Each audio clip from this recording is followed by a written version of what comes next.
태어났는데 우리 오빠들이 모조리 슈퍼스타라면, 그리고 그중 한 명이 마이클 잭슨이라면. 한 시절을 풍미한 옛날 뮤지션을 알아보는 시간, 복구맨입니다. 흔히들 그런 상상해보곤 하죠. 태어났는데 내가 재벌 2세라면, 내 형제자매가 슈퍼스타라면, 이런 거는 축복이 되기도 하고 족쇄가 되기도 해요. 풍족하게 살 수 있지만 또 한편으로는 평생을 그 그늘 아래서 살아야 하거든요. 1980년대 불가능해 보이는 일에 정면으로 도전한 가수가 한 명 있었습니다. 태어났는데 우리 오빠들이 모조리 슈퍼스타라면, 그리고 그중 한 명이 마이클 잭슨이라면.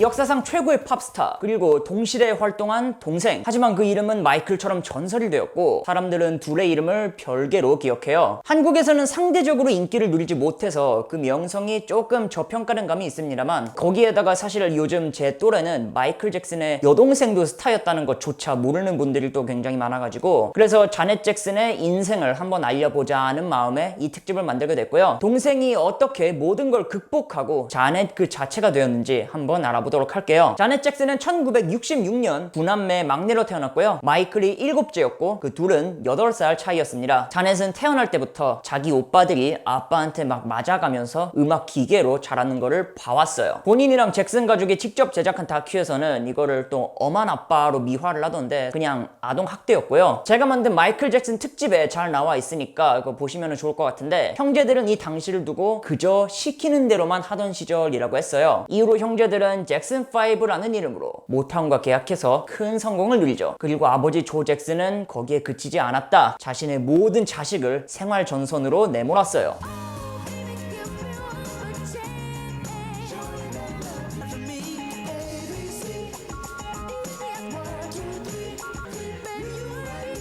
자넷도 형제들을 따라가야만 했던 겁니다. 조 잭슨은 1974년 잭슨5가 아닌 잭슨 패밀리가 주가 되는 라스베가스 쇼를 개최하는데, 이거는 형제를 뿐만 아니라 관련 없던 자매들까지 모두 나와서 하는 쇼였어요. 이때 자넷의 나이는 만 7살, 초등학교 2학년이었고요. 본인 또한 이때를 두고 이 쇼에 나갈래? 라고 누군가가 내 의사를 물어본 기억이 없다면서 거기에 투입된 기억만 난다고 말한 바 있습니다. 마이클처럼 평범한 어린 시절을 향한 환상이 있던 자넷, 이 시절의 이야기를 조금 더 들어보면은 자기가 공연하고 나오는데 다음 여자들은 나와서 다 벗고 춤추고 있고, 초등학생이 얼마나 현타가 왔겠어요. 1977년에는 역시 아버지의 권유로 굿타임즈라는 TV쇼 오디션을 보고요, 배우로 데뷔하는데, 독립 이전에는 이 드라마도 아버지 등살에 밀려서 아버지가 원하는 드라마에 출연을 했습니다. Hi, Is he here?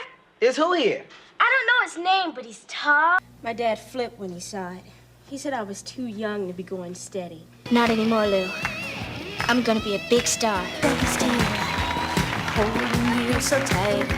자넷은 자신이 뮤지컬과 함께 자랐다고 했거든요. 노래와 춤을 함께 좋아했고 거기에 형제들과 어울리면서 리허설을 구경하니까 자연스럽게 이 음악에 녹아들은 거예요. 같은 유전을 나눠서 그 재능은 명백했고, 하루는 집에 있는 스튜디오에서 노래를 떠오르는 대로 막 불렀는데 아빠가 그거를 듣는 거 아니겠습니까? 자넷의 말로는 학교에 갔다 오니까 아빠랑 랜디 그리고 마이클이 내 테이프를 듣고 있었고, 아빠가 그때부터 나한테 노래라고 말했다고. 자넷은 저 연기하고 싶어요, 대학 가서 상법 공부도 하고 싶은데 라고 말하지만은 당연히 거절을 당하고, 자넷의 인생은 이때 완전히 바뀌게 돼요. 아빠는 자넷의 매니저가 됐고 잭슨이라는 성은 그 데뷔를 손쉽게 합니다. 그렇게 자넷이 가수로 데뷔하는 게 1982년 한국 나이 고등학교 1학년 때의 일이었어요.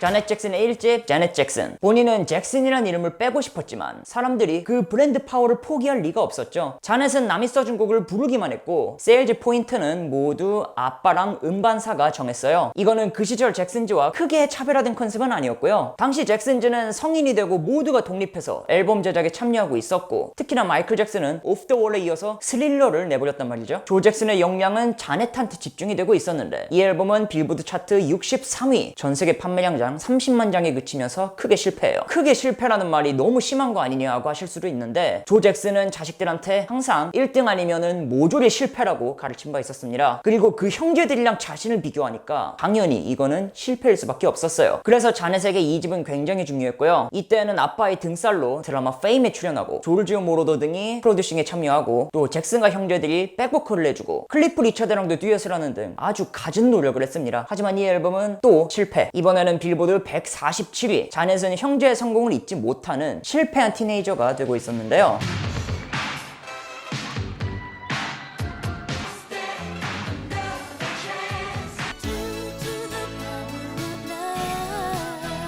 이 시절 자넷이 얼마나 억눌린 사람이었는지 한번 알아볼까요? 자넷이 결혼을 3번 했는데 첫 번째 남편이랑 결혼을 18살 때인 1984년에 했어요. 이 결혼은 엄마 아빠 몰래 한 결혼이었고 이후로 1년 만에 이혼을 하죠. 그리고 그 시기 자넷과 함께 페임에 출연했던 한 출연진은 당시 자넷을 두고 정말 특별한 면모가 있었지만은 아주 조용해서 제대로 꽃피우지 못한 상태였다고 했습니다. 당연히 자넷도 속으로는 독립하고 자신의 아이디어를 마음껏 펼치길 원했죠. 자넷이 어린 시절부터 마이클은 항상 이런 조언을 했다고 하는데요. 항상 연습하고 포기하지 말고 네가 하려는 일에 자신감을 가지라고. 자, 이 스릴러로 센세이셔널한 히트를 기록한 마이클이 자넷에게 큰 동기부여가 되지 않았을까 싶어요. 자넷은 이 집 이후로 그러니까 딱 만 18살 때의 작업물을 마지막으로 아버지를 잘라버리죠. 자넷 잭슨이 원하던 거는 잭슨이 아닌 자넷으로 대표될 아이덴티티였습니다. 하지만 그 순간에도 여전히 자신을 의심했는데 그런 자넷은 자신의 인생을 바꿀 두 프로듀서를 소개받고 그 둘은 바로 지미 잼과 해리 루이스였어요. 훗날 이런 곡들을 만들어내는 히트 제조기.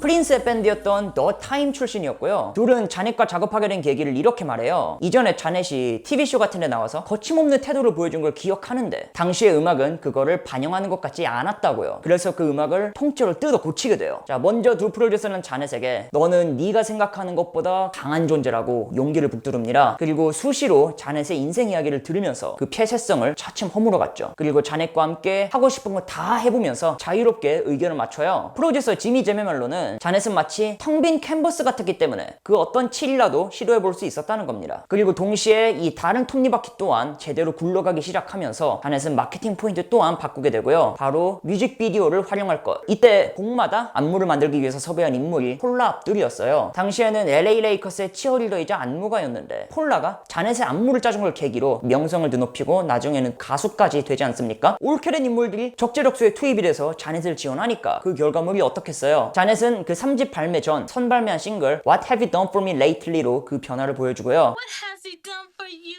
lately? You seem to think you're God's gift to the serve. What to be thankful for the little things. You Discover Music이라는 곳의 표현을 빌리자면 4년 전에 이웃집 소녀 이미지를 버리고 대담하면서도 섹시한 이미지를 보여주었다. 그리고 발매되는 3집의 이름은 바로 Control. 이거는 내가 마침내 인생의 주도권을 잡았다는 의미였어요. 자넷은 이때가 되어서야 잭슨과의 재능을 온전히 터뜨립니다. Hold me in your arms, squeeze me.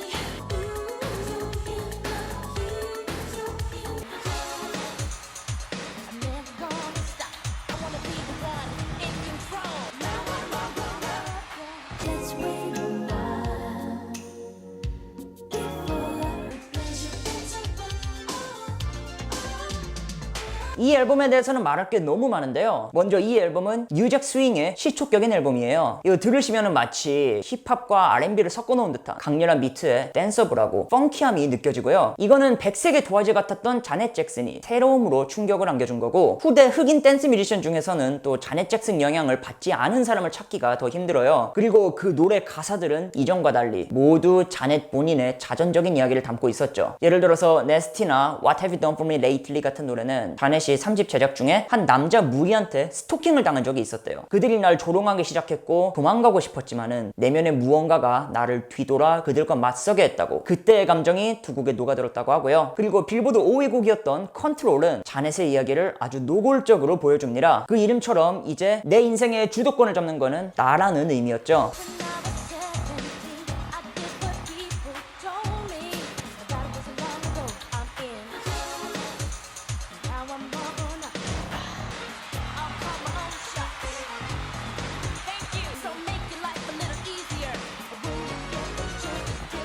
이거는 자넷 잭슨판 성인식입니다. 대중에게 난 이제 더 이상 소녀가 아니에요를 알린 노래고요. 네스티도 내 이름은 베이비가 아니야 자넷이라고 하는 부분이 있는 걸 보면은 저는 이 해석이 맞는 것 같아요. No, my first name ain't baby, it's Janet. Miss Jackson if you're nasty. 3집 발매까지만 해도 자넷은 한 번만 더 해보고 안 되면은 대학 가서 공부해야지 같은 심정이었다고 하는데 이 앨범은 돼도 너무 크게 됩니다. 빌보드 앨범 차트 1위, 싱글 차트에서도 1위를 한 When I Think of You를 포함해서 무려 5곡이 5위 안으로 진입했죠. 한국에서도 대중적인 인기가 덜했을 뿐 음악적으로는 가장 많이 카피된 뮤지션 중 한 명이었고요. 자넷의 1집부터 3집까지의 커버를 보시면 잭슨이라는 글자가 점점 작아져요. 저는 이것 또한 어떤 상징이라고 생각을 하는데 잭슨가의 막내 마이클 잭슨의 동생이라는 꼬리표를 떼고 자넷으로 일어선 동생의 이야기였죠. 하지만 남매는 여전히 서로를 도왔고 여전히 운명 공동체 같은 존재였습니다.